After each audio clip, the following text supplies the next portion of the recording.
War room. Now, the Afghanistan war was the longest war that the U.S. has ever fought. You guys can keep squeezing in here as well. Started in 2001, ended in 2021. In that period of time, the coalition forces lost 3,579 soldiers, with just over 23,000 being wounded. The Americans lost 2,402 soldiers, with just over 20,000 being wounded. What took out a lot of our soldiers and injured a lot of our soldiers over here on your right-hand side, or just behind you folks. These are examples of improvised explosive devices. They would do whatever they could to be able to create, and now I'm talking about the Taliban and Al-Qaeda, they would do anything they could to create as much chaos and death as possible. A lot of these devices would be set off electronically through batteries, cell phones, that sort of thing. Notice the PVC pipe on that display right there filled with nuts and bolts. You imagine, a 4-foot long or a 3-foot long pipe that size with sending out as much shrapnel as possible. It's going to mow down a lot of people. What killed our last 13 service members 2 years ago that went through those 2 checkpoints, that killed our 13 service members and 170 civilians, was this guy right here. This is our suicide bomber. I'm not pointing at you, sir, okay? But this guy right here, notice his vest, made up of ammonium nitrate, kerosene, fertilizer, some other bomb-making parts. Again, set off electronically. Notice his right hand. This would work very similar to how a grenade would function. You pull the pin, it sends an electronic charge to that vest and explodes.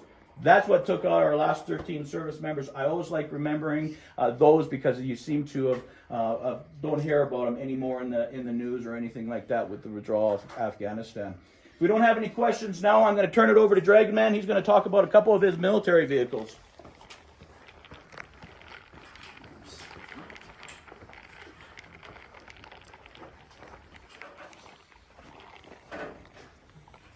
We'll probably skip the...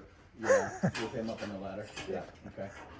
Hey guys, come on in. To your right there, that's the rarest half-track I have, the M15 half-track. In 1942, the White Trucking Company in Cleveland, Ohio, only made 520 of them. Over 400 went overseas and never came back. In my museum, I have every American half-track. There's 7 different variations. So we got the M15 half-track, this is the M2 half-track, and this is the M10 ammo trailer, holds 6,850 caliber bullets. It was pulled behind all the half-tracks, armored cars, and tanks during World War II, 1939 to 45. When you come up on the deck here, if you don't want to come up on the deck, you could go around the left side. This is the M2 half-track, fully equipped. The back gun is a 1919 Browning 3006, fully operational. The front gun is an M2 50 caliber machine gun. Both cradles, both machine guns are on cradles. The cradle is hooked up to a trolley. The trolley goes on a skate rail 360 degrees around the vehicle. These are M17 diaphragm landmines. Anybody have any questions? Not yet. Okay, so we're going to come right around here. Watch the ladder. He's working on the lights, and we're going to go around the other side.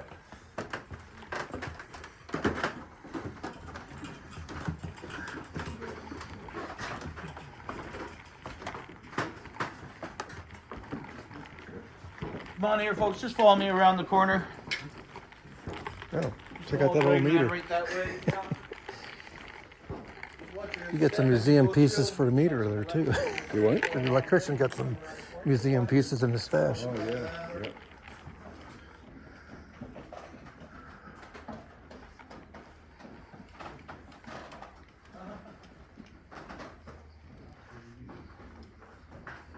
We do have some sandbags sticking out there, so don't pull the drill by and trip over them. Those are the baby gas masks. Those are in front. Just be careful, folks, as you come off that.